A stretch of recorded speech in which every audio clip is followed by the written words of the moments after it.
Breaking news అయితే చూస్తున్నాం. కేంద్ర మంత్రి బండి సంజయ్ వ్యాఖ్యలపై మంత్రి సీతక్క ఆగ్రహం వ్యక్తం చేశారు. గత 11 సంవత్సరాలుగా యువకులకు నిరుద్యోగులకు ఇచ్చిన హామీలు ఒక్కటి కూడా బీజేపీ కేంద్ర ప్రభుత్వం అమలు చేయలేదన్నారు. సంవత్సరానికి 2 కోట్ల ఉద్యోగాలను చెప్పి జిల్లాకు 200 ఉద్యోగాలు కూడా ఇవ్వలేదన్నారు.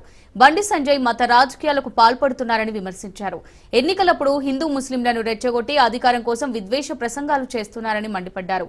ఎమ్మెల్సీ ఎన్నికల్లో ఓటు అడిగే నైతిక హక్కు బీజేపీకి లేదన్న మంత్రి సీతక్క దమ్ముంటే అభివృద్ధి ప్రాతిపదికన ఎన్నికల్లోకి రావాలన్నారు. ఇంతవరకు మా ట్రైబల్ యూనివర్సిటీకి మీరు 11 సంవత్సరాలు అవుతుంది, కనీసం వర్క్ కూడా మొదలు పెట్టలేదు.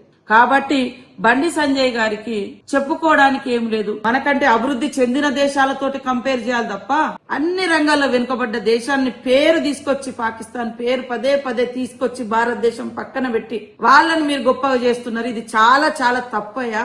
పాకిస్తాన్ తోటి భారతదేశాన్ని పోల్చడము ఏదో భారతదేశాన్ని గొప్ప అనుకుంటాను, చాలా తప్పు. మనకు 100,000 అడుగుల లోతులో పాకిస్తాన్ ఉంది. దాన్ని మీరు మన తలకాయకు చక్కగా మనతో ఈక్వల్ గా తీసుకొచ్చుడు తప్పు. ఇది రాజకీయ అపరిపక్వతకు ఇది నిదర్శనం అని తెలియజేస్తా ఉన్నా. చదువుకున్న యువతకు ఉద్యోగాలు ఉపాధి రావు. గొడవలలో కేసులు పెట్టించే కుట్రలు తప్ప బీజేపీ రాజకీయము మిమ్మల్ని ఉద్యోగాలలో స్థిరపడే రాజకీయం కాదు.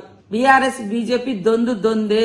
అయ్యా బండి సంజయ్ గారు, మీకు యుద్ధం చేయాలనుకుంటే మీరు భారత సైన్యం అక్కడ సరిహద్దుల్లో ఉన్నారు, వాళ్ళతో చేయి కలపండి, మనోళ్లను సపోర్ట్ చేయండి అక్కడికి వెళ్లి.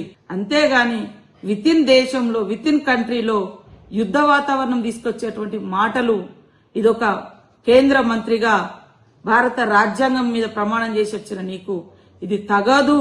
మరి ఐక్యతను దెబ్బతీస్తుంది.